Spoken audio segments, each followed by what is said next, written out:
אהלן, אז ערכת עזרה ראשונה, עבודת ייצוגים, נדבר על משאבים היום. השתמשנו קצת במשאבים בתרגילים הקודמים, זה כלי מגוון, מדהים, אפשר להכיל אותו על הכל. אני מאוד אוהבת אותו, הוא גם מאוד נגיש. ובעצם בהכי פשוט, כשאנחנו מדברים על משאבים, אנחנו מדברים על להביא תמיכה, תמיכה אינסופית, כמה שרוצים, מה שצריך. כדי לתמוך את עצמנו, לתמוך בתוך סשן, אם אנחנו עכשיו פתחנו קונסטלציה, וגם לתמוך אחרים וילדים, אני אדבר על זה רגע בסוף. אז בעצם מה זה אומר משאבים? כל דבר, אוקיי? מה שיפה בעבודה הזאת עם הייצוגים, עם הקונסטלציה, זה שאנחנו לגמרי עובדים עם התת מודע. אנחנו לא צריכים לדעת את תשובה, אנחנו לא צריכים לדעת מהו המשאב. זאת אומרת שבתוך המצבים האלה אני לא יודעת מה אני צריכה, אני לא יודעת מה אני רוצה, כשאנחנו קצת מנותקים ממה שיעזור לנו, אנחנו פשוט יכולים לקחת ייצוג למשהו שיתמוך אותי. אוקיי? ייצוג למשהו שיעשה לי טוב. ייצוג למשהו שאני צריכה עכשיו. וכו' וכו'.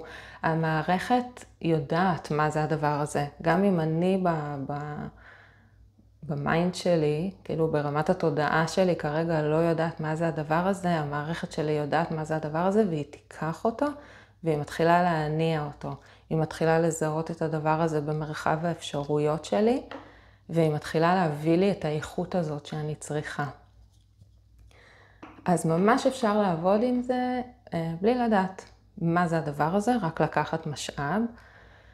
אם אתם יודעים מה אתם צריכים, אז בטח, בכבוד, אני אתן כמה דוגמאות. למשל, ביטחון יכול להיות אחלה משאב.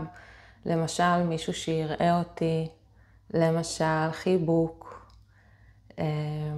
זמן, זה משאב נהדר. אם זה בן אדם ספציפי, אמא, אז לקחת ייצוג רגע לאמא ולראות מה קורה בתוך המערכת, מה קורה בגוף כשאני מביאה את זה. אני יכולה להניח את זה על הגוף, אני יכולה להניח את זה במרחב, אפשר לעשות ממש איך שרוצים, ומה שרוצים ומה שעולה לכם בראש, שמחה וצחוק וכלילות ובהירות, משאבים מעולים, ועוד ועוד, לפי מה שעולה לכם. ורגע, איך לעשות את זה עם ילדים, שזה ממש נהדר. אז אם הם פיצקים, אפשר לעשות את זה בלי ידיעתם. זאת אומרת, האחיינית שלי בוכה, אני מניחה לידה תמיכה, אוקיי? אני יכולה להניח איפשהו במרחב של התמיכה, ולראות מה קורה. אני במקרה עם האבנים האלה דווקא הייתי רוצה לא להשתמש, כי לאבן הזאת יש גם את הסגולות של האבן הזאת, והייתי רוצה לנתק את זה, אבל לצורך הדוגמה. אוקיי, אז אני מניחה את זה לידם, ואני יכולה להניח כמה שבא לי, ממש למשאב אותה.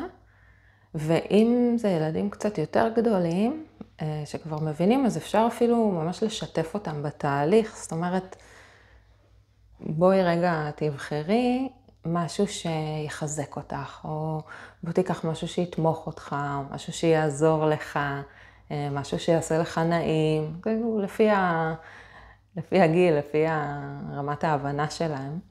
אז פשוט להזמין אותם, להצטייד בעצמם, ושוב הם לא צריכים לדעת מה זה, הם צריכים לקחת את זה ולהחזיק את זה, ואפשר גם לשאול אותם איך זה מרגיש לך, מה זה, אם זה נעים, זה לא נעים, מה זה עושה לך בגוף. ולראות איך זה, ואז הם גם שותפים. אז זה בגדול. תנסו, תהיו נדיבים עם עצמכם, ווואלה, שנהיה ממושאבים כראוי, אנחנו מאוד מאוד מאוד צריכים את זה. אז מקווה שזה עזר לכם, אז שתפו אותי.